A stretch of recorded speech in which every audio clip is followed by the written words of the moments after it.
Hello everyone. BPSC 102 में हम लोग यूनिट 1 पढ़ रहे थे, the making of the Indian constitution. और इस यूनिट के अंदर हमने लगभग सारे टॉपिक्स कवर कर लिए हैं। बस बचे हैं salient features of the constitution और उसके अंदर एक sub topic universal suffrage and abolition of separate electorate. तो ये हमारा लास्ट टॉपिक है। उसके बाद ये चैप्टर कंप्लीट हो जाएगा और फिर हम नेक्स्ट यूनिट में बढ़ेंगे हमारे यूनिट 2 के अंदर। तो देखते हैं सैलिएंट फीचर क्या है कॉन्स्टिट्यूशन का।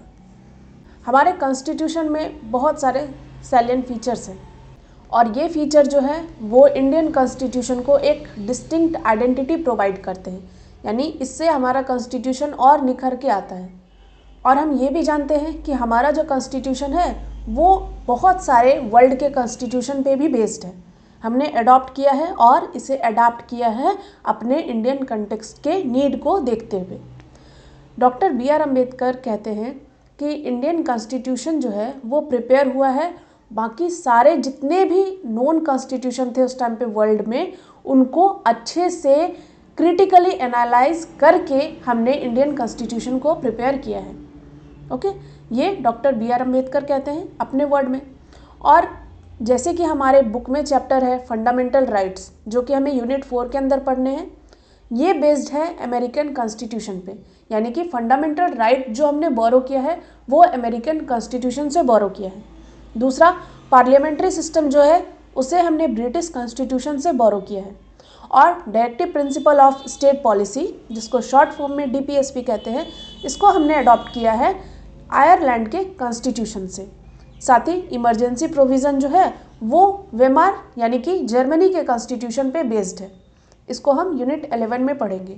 और साथ ही साथ हम जानते हैं कि हमारा गवर्नमेंट ऑफ इंडिया एक्ट 1935, इनसे हमने काफ़ी प्रोविज़न जो है अपने रियल कॉन्स्टिट्यूशन में बोरो किए हैं। तो ये जो फीचर है जिसे हमने बोरो किए हैं अदर कॉन्स्टिट्यूशन से और इसको मॉडिफाई करके अपने कंट्री के नीड के अकॉर्डिंग अपने कॉन्स्टिट्यूशन में इंक्लूड किए हैं, है ना। अब यहाँ पे थोड़े से सोर्सेज को मैं अपने नोट से बता देती हूँ कि क्या क्या सोर्सेज था हमारे कॉन्स्टिट्यूशन के अंदर में।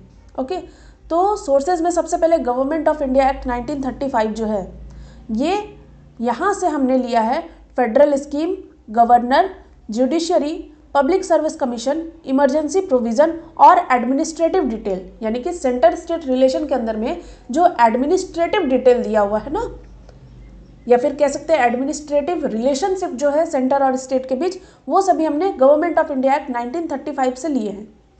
फिर ब्रिटेन के अंदर से हमने लिया है parliamentary government, parliamentary privileges, legislative procedure, cabinet system, rule of law, single citizenship, writ और बाईकैमरलिज्म।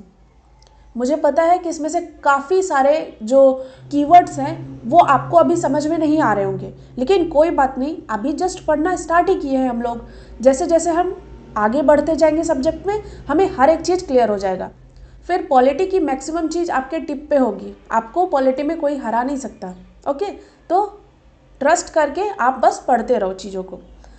ब्रिटेन के बाद यूएस के कॉन्स्टिट्यूशन से हमने लिया है fundamental right, independence of judiciary, judicial review, impeachment of president, removal of जज, सुप्रीम कोर्ट के अंदर में भी और हाई कोर्ट के अंदर में भी जज को रिमूव करने का प्रोसेस, और वाइस प्रेसिडेंट के पोजीशन को हमने यूएस के कॉन्स्टिट्यूशन से बोरो किए हैं। ओके, फिर है आयरिश कॉन्स्टिट्यूशन यानी कि आयरलैंड, इनके कॉन्स्टिट्यूशन से हमने लिया है डीपीएसपी यानी directive principle of state policy, method of election of president को कैसे इलेक्ट करना है और राज्यसभा के अंदर कैसे नॉमिनेशन होगा, nomination, okay, not election, nomination को हमने आयरलैंड के कॉन्स्टिट्यूशन से बोरो किए हैं। उसके बाद नेक्स्ट है कैनेडियन कॉन्स्टिट्यूशन, इनसे हमने लिया है federation with a strong centre, यानी कि ये भी एक सैलिएंट फीचर है इंडियन कॉन्स्टिट्यूशन की, क्या कि हमारा जो फेडरेशन है इसमें सेंटर को थोड़ा स्ट्रॉन्ग रखा गया है। ओके, फिर रेसिजुअरी पावर जो है सेंटर के पास, ये भी हमने कनाडा के कॉन्स्टिट्यूशन से बोरो किए हैं। नेक्स्ट है appointment of governor by the centre और advisory jurisdiction of supreme court, ये सभी हमने कनाडा के कॉन्स्टिट्यूशन से बोरो किए हैं। फिर है ऑस्ट्रेलियन कॉन्स्टिट्यूशन, यहाँ से हमने लिया है concurrent list, joint sitting, freedom of trade, commerce and intercourse, ये सभी हमने ऑस्ट्रेलियन कॉन्स्टिट्यूशन से बोरो किए हैं। Next Germany. जर्मनी से हमने बोरो किया है suspension of fundamental right during emergency, यानी इमरजेंसी के पीरियड में हम लोग फंडामेंटल राइट को सस्पेंड कर देते हैं। हम जब फंडामेंटल राइट पढ़ेंगे या फिर इमरजेंसी का चैप्टर जब पढ़ेंगे तो इसको देखेंगे कि किस आर्टिकल के अंदर हमने सस्पेंशन किया है फंडामेंटल राइट को और कैसे प्रेसिडेंट इसको सस्पेंड करते हैं। ओके, बस यहाँ से क्या याद रखना है कि ये प्रोविज़न को हमने जर्मनी के कॉन्स्टिट्यूशन से बोरो किए हैं। नेक्स्ट है यूएसएसआर, यानी कि सोवियत यूनियन। इनसे हमने लिया है फंडामेंटल ड्यूटीज़। और यहाँ पे ध्यान ये रखना है, जब हम चैप्टर पढ़ेंगे तो उसमें मेंशन होगा फंडामेंटल ड्यूटीज़ ओरिजिनल कॉन्स्टिट्यूशन में लिखा नहीं गया था, हमने बाद में अमेंडमेंट करके फंडामेंटल ड्यूटीज़ को इंडियन कॉन्स्टिट्यूशन के अंदर में इंक्लूड किए हैं। ओके, लेकिन फिर भी सोर्सेस कहाँ से आता है? यूएसएसआर से आता है।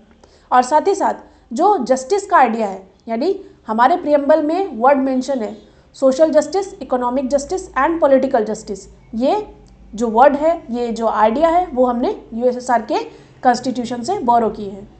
राइट। फिर फ्रेंच कॉन्स्टिट्यूशन, यहाँ से हमने बोरो किया है रिपब्लिक और लिबर्टी, इक्वालिटी और फ्रेटर्निटी के आइडिया को। ये आइडिया जो था वो फ्रेंच रिवॉल्यूशन से ही आया था, इसीलिए गलती से मुंह से फ्रेंच रिवॉल्यूशन निकल गया। ओके, नेक्स्ट है साउथ अफ्रीका के कॉन्स्टिट्यूशन। यहाँ से हमने मेंबर को कैसे इलेक्ट करेंगे राज्यसभा में, उसको प्रोविज़न को बोरो किया है। और नॉमिनेशन का किससे बोरो किया था? अभी मैं जस्ट आपको बताई, वो था आयरिश का कॉन्स्टिट्यूशन, यानी आयरलैंड का कॉन्स्टिट्यूशन। ओके, तो इलेक्शन के लिए हमने साउथ अफ्रीका से बोरो किया है और अमेंडमेंट प्रोसीजर जो है वो भी हमने साउथ अफ्रीका के कॉन्स्टिट्यूशन से ही बोरो किए हैं। राइट। फिर जापान का कॉन्स्टिट्यूशन जो है, उनसे हमने प्रोसीजर इस्टेब्लिश्ड बाय लॉ।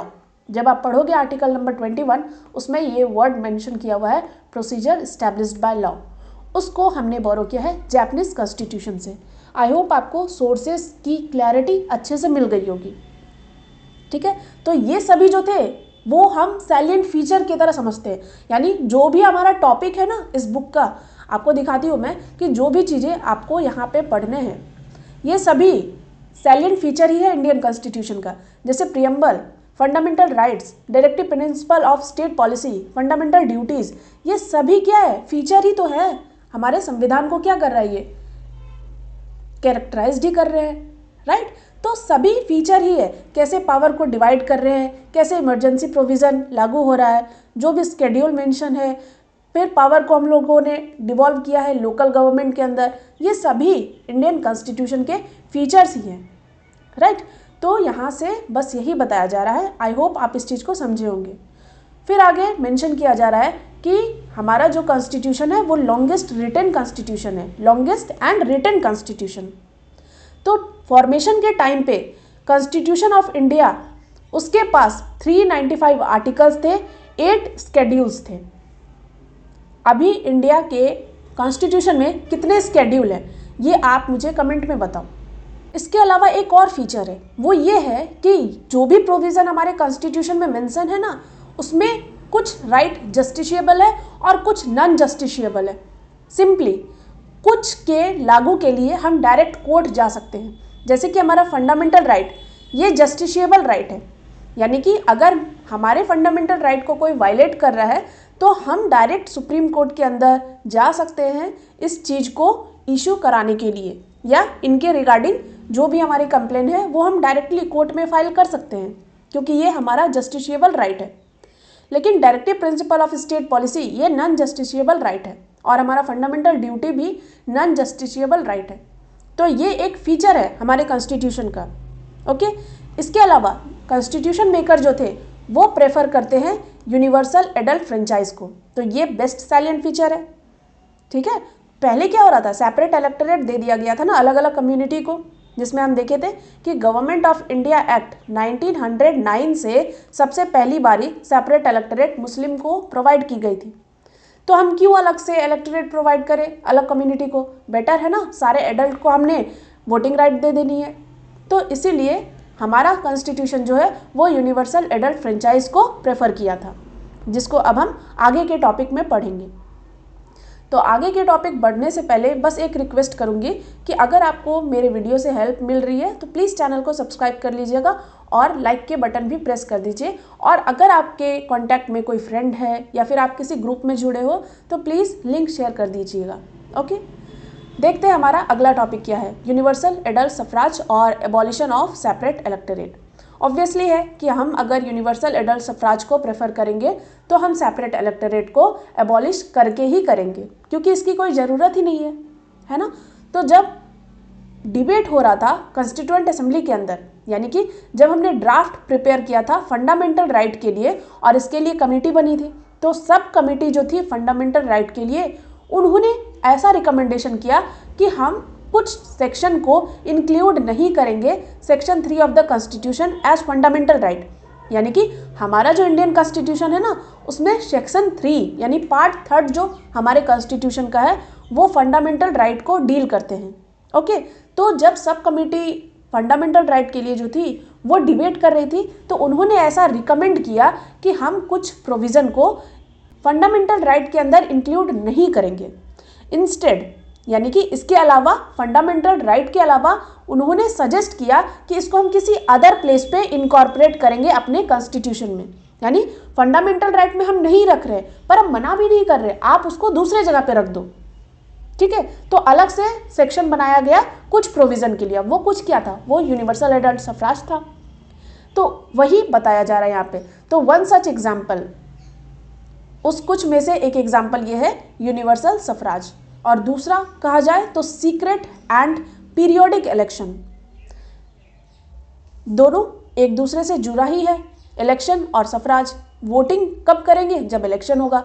ठीक है, तो इसको फंडामेंटल राइट नहीं बनाया गया। ओके, और इसीलिए इसको कॉन्स्टिट्यूशन में दूसरे जगह पे मेंशन कर दिया गया है। तो सब कमेटी जो थी वो एग्री हो गई इस चीज़ के लिए और उन्होंने फेवर किया यूनिवर्सल सफराज को। लेकिन क्या सजेस्ट किए कि आप इसको फंडामेंटल राइट का पार्ट नहीं बनाओगे, आप इसको कहीं अलग से लिख दो।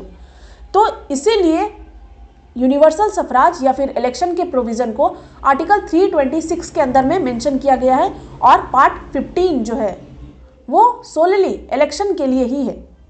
ओके, आपको मैं अपने नोट से भी दिखा देती हूँ कि यहाँ पे जब आप पॉलिटी को अगर पढ़े होगे तो आपको पता चलेगा कि किस तरीके से स्केड्यूल में पार्ट में मेंशन है हमारे इंडियन कॉन्स्टिट्यूशन। ओके, तो ये साइलेंट फीचर में 22 पार्ट्स है हमारे कॉन्स्टिट्यूशन के। फिर 22 पार्ट के अलावा 12 शेड्यूल भी है, जिसका क्वेश्चन मैं आपसे पूछी थी पहले। फिर सोर्सेज दिया हुआ है ना, और फिर हम जानते हैं कि हमारे कॉन्स्टिट्यूशन में 395 आर्टिकल है। तो यहाँ पे क्या बताया जा रहा है बुक में कि पार्ट 15 जो है वो इलेक्शन के लिए है। तो देखते हैं, पार्ट 22 पार्ट्स है, जिसमें से 15 यानी कि हमारे इलेक्शन के प्रोविज़न को यहाँ पे दिया गया है। आई होप आप इसको देख पा रहे होंगे।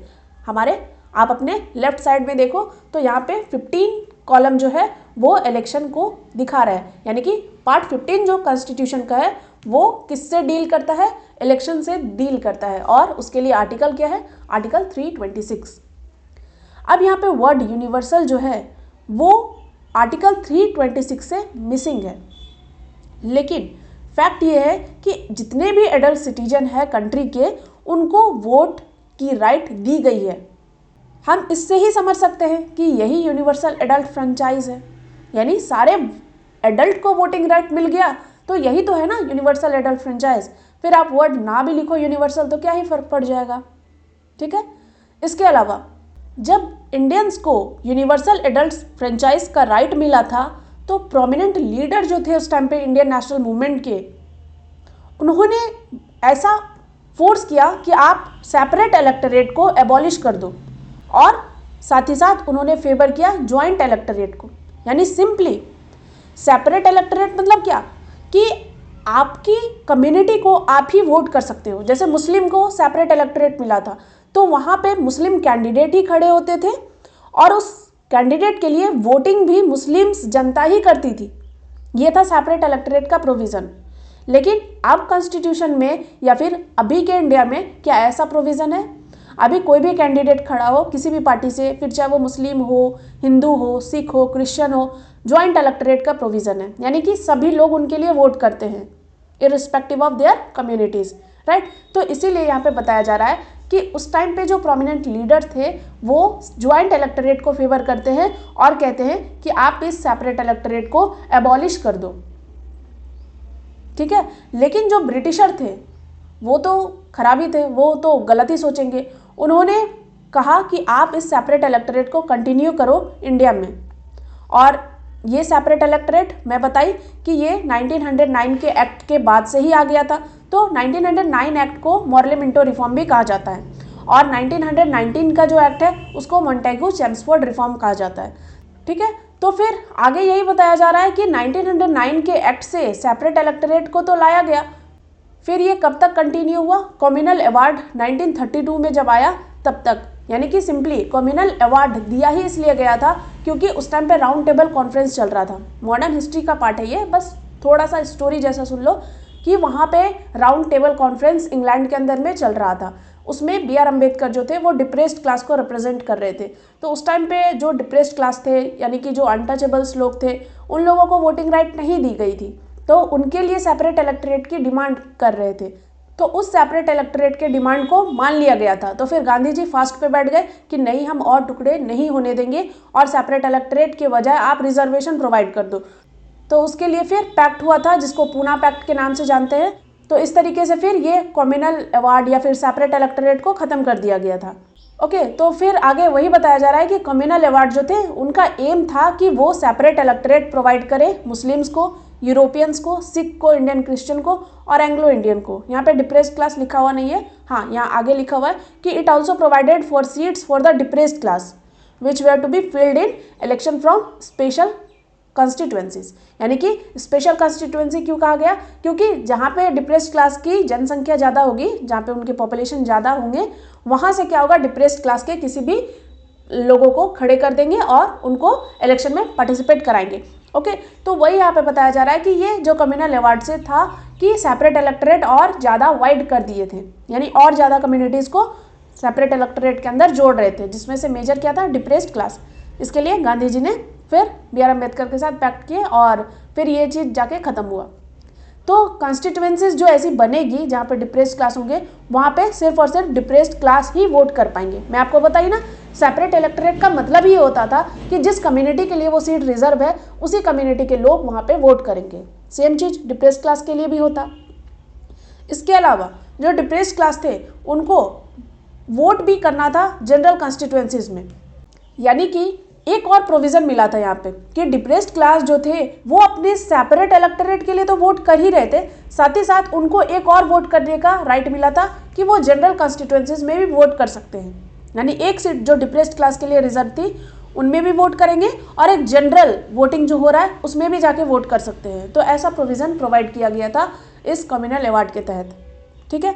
फिर गांधी जी ने इन्हें अपोज किया और रिकमेंड किया कि ये जो सेपरेट इलेक्टोरेट का नोशन है डिप्रेस्ड क्लास के लिए, पर्टिकुलरली पूना पैक्ट हुआ ही डिप्रेस्ड क्लास के लिए था, इसीलिए वो पैक्ट किसके बीच हुआ था, डॉक्टर बी आर अम्बेडकर और गांधी जी के बीच में हुआ था।